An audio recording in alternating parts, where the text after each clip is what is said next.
Hi friend, ಎಲ್ಲರೂ ಹೇಗಿದ್ದೀರಾ? ಎಲ್ಲರೂ ಚೆನ್ನಾಗಿದ್ದೀರಾ ಅಂತ ಭಾವಿಸ್ತೀನಿ. ಇವತ್ತಿನ ವಿಡಿಯೋ ಮನೆಗೆ ಬಂದವ್ರಿಗೆ ಅರಿಶಿನ ಕುಂಕುಮನ ಯಾವ ಥರ ಕೊಡಬೇಕು ಅಂತ ವಿಡಿಯೋ ಮಾಡ್ತಾ ಇದ್ದೀನಿ. ನೋಡೋಣ ಬನ್ನಿ. ಅರಿಶಿನ ಕುಂಕುಮ ಕೊಡೋಕ್ಕೆ ಬೆಳ್ಳಿ ತಟ್ಟೆನೇ ಉಪಯೋಗಿಸ್ಬೇಕು ಅಂತ ಏನೂ ಇಲ್ಲ, ಯಾವುದಾದ್ರೂ ಉಪಯೋಗಿಸ್ಬೋದು. ನಾನು ಬೆಳ್ಳಿ ತಟ್ಟೆ ಉಪಯೋಗಿಸ್ತಾ ಇದ್ದೀನಿ. ನಿಮ್ಮ ಅನುಕೂಲ ಹೆಂಗಿರುತ್ತೆ ಹಂಗೆ ಮಾಡ್ಬೋದು. ಮನೆಗೆ ಬಂದವ್ರಿಗೆ ನೋಡಿ ಈ ಥರ ಅರಿಶಿನ ಕುಂಕುಮ ಮಡಗಬೇಕು.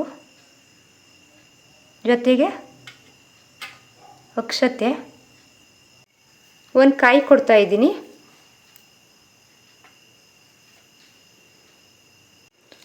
ಒಳ್ಳೆಯದೆಲ್ಲ ಎರಡಾದರೆ ಸಾಕು. ಅಡಿಕೆನೂ ಜೊತೆಗೆ ಅಡಿಕೆನೂ ಕೊಡಬೇಕು. ಒಳ್ಳೆಯದೆಲ್ಲ ಒಂದನ್ನೇ ಕೊಡೋಕೆ ಹೋಗಬೇಡಿ. ಹಸಿರು ಕಲರ್ ಬಳೆ ಕೊಡ್ತಾ ಇದ್ದೀನಿ.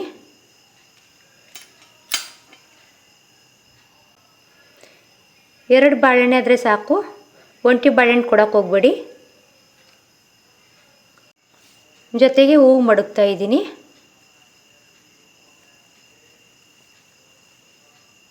ನೋಡಿ ಈ ಥರ ಬೋಲ್ ಕೊಡ್ತಾ ಇದ್ದೀನಿ. ಹಸಿರು ಕಲರ್ ಜಾಕೆಟ್ ಪೀಸ್ನೂ ಕೊಡ್ಬೋದು, ಏನೂ ತೊಂದರೆ ಇಲ್ಲ. ಜಾಕೆಟ್ ಪೀಸ್ ಇಲ್ಲ ಅಂದರೂ ಬೋಲ್ ಕೊಡಿ. ಇಷ್ಟು ಕೊಡ್ತಾ ಇದ್ದೀನಿ.